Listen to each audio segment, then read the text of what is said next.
Bonjour les amis, j'espère que vous allez bien. Bienvenue sur ma chaîne YouTube Roboboxing et autres sports. Aujourd'hui, on va parler de trois sports. On va commencer par la boxe, puis par le foot, puis par le tennis. Alors, la boxe, on va reparler de mon pote. Ça fait longtemps que j'ai pas vu, en poids lourd, Deontay Wilder, qui va revenir, qui va combattre au mois de juin, je crois, contre un boxeur qui s'appelle Anthony je ne me rappelle plus du nom, je ne vais pas l'écorcher, et qui est 296e. Donc, on va dire 300, parce que je crois que c'est 287 ou 297e, enfin un truc comme ça. Bon, on va dire que c'est... là, celui-là, pour un combat de reprise, hein, il y a pas... C'est vraiment pas risqué. Mais pour se remettre en route, voilà. Pour se remettre en route, bon, alors après, en route, vous me direz, 39 ans, je sais pas si c'est vraiment pour se remettre en route. Bon, est-ce qu'il veut faire un dernier coup de folie, si après ce combat-là, si jamais il signe un KO, ce que j'espère, on lui offre un Joshua ou un Usyk. Alors là, ça serait marrant, pour finir. Et je pensais à un truc. Qui est complètement démesuré. Vous allez me dire, mais t'es taré de penser ça. Mais allez savoir, que la boxe, hein, il suffit d'un coup. Hein. Bon, on prend le combat, là, Wilder. Paf. Moi, ici, il va nous signer un KO dans les 3 premiers rounds. Hein. On va plus en parler. Il va pas s'éterniser sur le ring. Pas que je manque de respect à son adversaire. Hein. Mais bon, hein, à mon avis, là, s'il a hyper Wilder, c'est bon. Alors là, tu t'enterres sur le ring, et puis sous le ring, et puis tu restes chez toi, et puis tu sors même plus pour aller faire les courses, tu vois. Parce que là, ça serait carrément, oh là là, inacceptable. Donc, on dit, Wilder passe, KO, je ferai une vidéo où je ferai un pronostic, mais je vois un KO dans les 2-3 premiers rounds. Et après, on lui dit, parce que Usyk, il n'a pas affronté le monstre à 3 têtes. Il en a affronté que 2. Il a affronté Joshua et il a affronté Fury. Les 3 qui faisaient la terreur avant, c'était Joshua, Fury et Wilder. Donc, on saute l'épisode Joshua et on fait directement, parce que Usyk, je suis sûr que ça lui plairait, c'est-à-dire pour finir en beauté, parce que là, bon, je pense qu'ici, Usyk, il va corriger du bois, une deuxième fois. Du bois, il est bon, mais Usyk est trop technique. Si Joshua, à 2 reprises, Fury à 2 reprises, n'ont pas réussi, c'est pas Dubois qui va réussir. Alors que je me rappelle que du premier combat, le knockdown pour moi était valable, le coup était pas en dessous de la ceinture, mais enfin bon. Après, il s'est fait correctionner, il s'est fait corriger. Hein. Usyk était fâché, hein, il s'est dit, oh, tiens, ok, d'accord. Bon, imaginons, parce que là, comment sortir par la grande porte, un Usyk Wilder. Non mais là, je vois loin, hein, et ça n'arrivera sûrement jamais. Hein. Mais on n'a jamais. Prenons Usyk Wilder. Donc, le dernier challenge de Wilder, Usyk, il est pas beaucoup plus jeune, hein, il a 37 ans aussi. Bon, évidemment que Wilder n'est pas du tout favori, mais alors pas du tout, parce que l'autre, c'est un virtuose de la boxe, et puis Wilder, il est quand même archi limité, hein, à part son bras arrière, et puis bon, de temps en temps, des bons uppercuts du bras avant. Donc, autrement, bon, bref, c'est ce que je veux dire.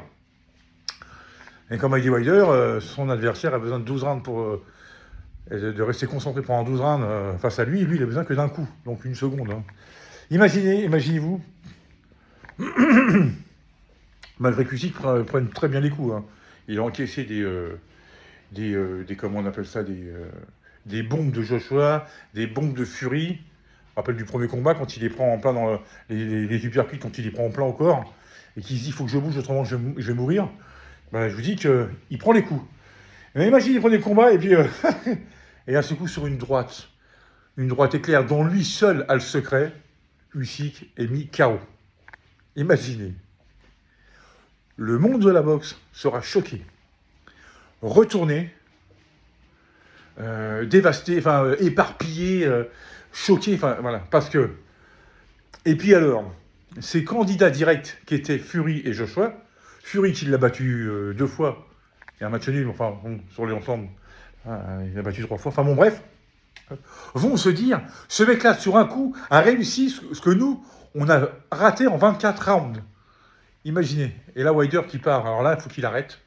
Il part avec les honneurs, il part avec toutes les ceintures, et basta. Ben, comme je suis Team Wilder, moi je me mets à rêver. Hein. Mais ça n'arrivera jamais, hein. Je dis ça comme ça. Je suis un peu foufou dans ma tête. Moi, donc, vous voyez, moi, le combat là, à mon avis, je pense que c'est joué. En 2-3 rounds, boum, il va lui régler son affaire à Mr. Anthony, je m'en rappelle plus, crois que ça finit par ER à la fin, enfin bon, bref. Et après, voilà. Alors, si un combat contre Joshua, avant j'aurais dit Wilder, maintenant, parce que c'est vrai que les 2 derniers combats de Joshua, dont celui surtout contre Zhang, il n'était pas là. C'était, alors déjà qu'il était limité en boxe, mais alors là, c'était une erreur de débutant qu'il a fait là, dans le 5e, quand il se fait mettre KO. En plus, il lui tourne le dos. Non, je pense qu'il était plus là, et puis il a plus la motive. Il a peut-être plus la foi. Bon, après, voilà, il a fait ce qu'il avait à faire pour sauver sa fille à l'époque, parce que c'est qu'il s'est mis à la boxe très tard. À 19 ans, je crois qu'il s'est mis à la boxe. Hein. Il a été champion du monde en 2020. En 2015, il a conservé son titre à 10 reprises. Donc, de 2015 à 2020, jusqu'au 7 février 2020, il est champion du monde, jusqu'au jour où Fury l'a traumatisé. Et en fait, je pense qu'il a perdu la flamme. Il a été un peu traumatisé mentalement par Fury. Je pense qu'il lui a retiré un bout de lui-même. Mais bon, voilà, donc on reparlera de ce combat et après on s'en remettra peut-être à rêver.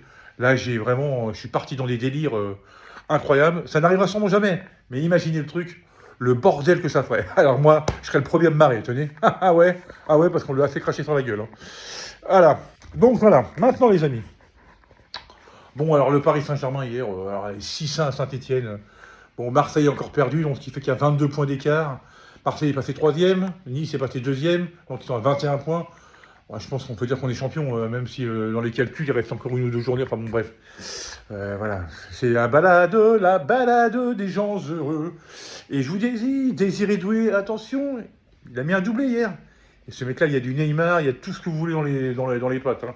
Et lui, il va faire très mal. Sauf qu'en plus, à la différence de Neymar, physiquement, il est beaucoup plus solide. Et puis, il tire des 2 pieds, puis c'est de la dynamite. Hein. Il a des massues dans les pieds. C'est un truc de malade. Enfin bon, Kvaratskhelia, excellent. Enfin, tout le monde a été excellent. Tout le monde, on s'est un peu fait refroidir en début de match. Bon, ouais, quand j'ai vu le score, moi, j'étais... où est-ce que j'étais moi J'étais en train de me balader. Ah, mais non, j'étais ici. Ah oui, non. Encore DAZN, que je vais les tacler. Impossible de regarder le match sur DAZN.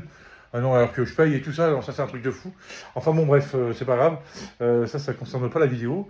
Donc voilà, la classe. Ça va être très dangereux, Attention Paris, Ligue des Champions, attention les autres clubs. Ça va faire très mal cette année. Alors attention au faux bon, hein. Au faux bon, je veux dire, excusez-moi. Aston Villa, faut pas les regarder comme ça. Hein. Aston Villa, il faudra les regarder dans les yeux et venir pour leur éclater la gueule. Comme si c'était Liverpool qui était en face. Alors, Aston Villa, c'est plus faible que Liverpool, mais attention, ils ne sont pas en quart de finale pour rien. On y reviendra plus tard. Real Madrid, 3-2. Alors, merci Mbappé, merci Bellingham. Mbappé, Panenka, coup franc indirect, la grande classe internationale. Là-dedans, il est à 100% à fond la caisse. Ça y est, il n'y a plus rien qui peut l'arrêter. En plus, le match, la prestation qu'il a fait avec les Bleus, là, match retour contre la Croatie, il n'a pas marqué, mais il a fait un excellent match et tout. Donc là, mentalement, ça y est, je crois qu'il est revenu au top. Hein. Et puis il a 33 buts, première saison, comme Ronaldo. Voilà. Attention, il a 4 buts du record du mec, là, je ne sais plus comment il s'appelait. Donc, à mon avis, il va lui faire une saison entre 40 et 50 buts. Pour une première saison, je pense que c'est bien. Puis alors, tenter une Panenka sur un penalty, c'est quand même extraordinaire. Non, mais on voit que mentalement, ça y est. Parce que si tu doutes mentalement, tu tentes pas une Panenka, déjà sur penalty. Et puis le coup franc, il se met à tirer le coup franc maintenant. Eh ben là, il manque plus qu'il marque de la tête. Il a failli à un moment donné. Il travaille de la tête. Tu vas devenir le joueur archi complet, tu marqueras encore plus de buts. Bellingham, incroyable. Le but, c'est une tuerie. Par contre, défensivement, c'est... contre Arsenal, si on fait un match comme ça, on va se faire cartonner. Hein. Je vous dis tout de suite. Pas falloir compter que sur les individualités offensives. On sait qu'on a les meilleurs joueurs du monde dans notre équipe, mais alors derrière, le Vasquez, là, le 2e but, non, l'égalisation, elle est pour lui. Hein. Donc, offensivement, c'est pas mal, mais défensivement, c'est nul. Donc, il va falloir recruter l'année prochaine. Heureusement que Trent Arnold, il vient. Mais il va falloir recruter des milieux de terrain, des latéraux et tout, parce que... Centralement, ça va. Asensio, Rudiger, ça va. Mais alors, sur les côtés, c'est ouf. C'est léger. Enfin bon, on a pris les 3 points, mais Barcelone juste après-midi. Donc, s'ils gagnent, ils reprennent 3 points d'avance. Parce qu'ils avaient joué leur match en retard. Donc, puis je vois pas Barcelone perdre contre Riron. Bon, c'est jamais, hein. Mais bon. Voilà, les amis. Et puis, alors, la finale de tennis de soir à Miami. Djokovic. Je crois Djokovic contre Sikuti. Un gars que je connais pas. Enfin bon. Le vieux, il est encore là, 37 ans. Ouais, j'ai regardé ses matchs. il a mis une tôle, il a mis une raclée à Dimitrov, la 6-3, 6-2. Et là, au final, il prend le vainqueur de Fritz, Stens, je sais plus comment il s'appelle.